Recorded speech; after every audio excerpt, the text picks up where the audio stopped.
ప్రభుత్వం ఇలా రాగానే అలా ఏం చేయలేదు, అదేం చేయలేదు, అట్లా చెయ్యదు, సాధ్యం కాదు, ఈ మాటలు వదిలేద్దాం.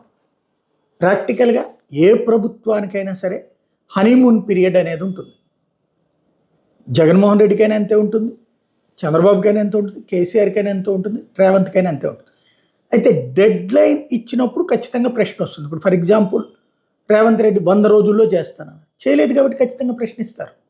100 రోజుల దాకా అక్కడ హనీమూన్ పీరియడ్, 100 రోజుల తర్వాత ప్రశ్న అయింది. కర్ణాటకలో కూడా 100 రోజులు అన్నారు కాబట్టి హనీమూన్ పీరియడ్. అదే సందర్భంలో చంద్రబాబు గారికి సంబంధించి అట్లాంటి డెడ్ లైన్ ఏం పెట్టలేదు. ఫస్ట్ ఒక్కటి మాత్రం పెట్టారు, 4,000 రూపాయలకి పెన్షన్ అన్నటువంటి.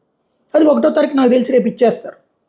మిగతా అంటారా ఒక సిస్టంలో ఉంటుంది. ఒక 5-6 నెలల దాకా వాళ్ళ పని వాళ్ళని చేసుకొని ఇవ్వాలి. ఆ పథకాలు ఏవైతే చెప్పారో అవి ఆచరణలోకి తీసుకొచ్చి చట్ట ప్రకారం చేయడానికి 6 నెలలు పడుతుంది. అవి చెయ్యాలని కోరుకుందాం, చెయ్యకూడదు అనుకోవద్దు. ఎవరికి వాళ్ళు ఇప్పుడు తెలుగుదేశం మీద కోపంతో వైఎస్ఆర్ కాంగ్రెస్ పార్టీ వాళ్ళు చేయకూడదు అని కోరుకుంటున్నారు. మీరు నిన్నటిదాకా ఏ పేదలైతే ప్రయోజనం పొందాలనుకున్నారో వాళ్ళు నాశనం అవ్వాలని ఎందుకు కోరుకోవాలి?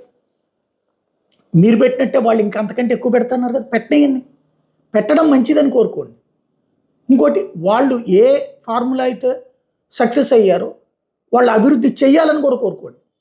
మీరు ఇంకా అంతకంటే ఎక్కువ చేయాలని కోరుకున్నాం. ఎప్పుడైనా సరే రాష్ట్రం బాగు కావాలి, ప్రజలు బాగు కావాలి. ఇది కావాలి అంటే ఒక ఫార్ములాతో చంద్రబాబు గారు 2014లో వచ్చారు, 2019లో జగన్మోహన్ రెడ్డి ఒక ఫార్ములాతో వచ్చారు, 2024లో కూటమి ఒక ఫార్ములాతో వచ్చింది. ఫార్ములాలు సక్సెస్ ఆ ఫెయిల్యూర్ అనేటువంటిది ప్రజలు డిసైడ్ చేస్తారు, మార్కులు వేస్తారు. మార్కులు వేసిన ప్రభుత్వాన్ని పని చెయ్యనియాలి. వెంటనే 2వ రోజు నుంచినే వెళ్ళి గిల్లుతూ ఉండకూడదు. దాన్ని అప్పుడే శుభం పలకరా పెళ్లి కొడుకు అంటే పెళ్లి కూతురు డాష్ డాష్ ఏది అన్నటువంటి విధంగా ఉండకూడదు.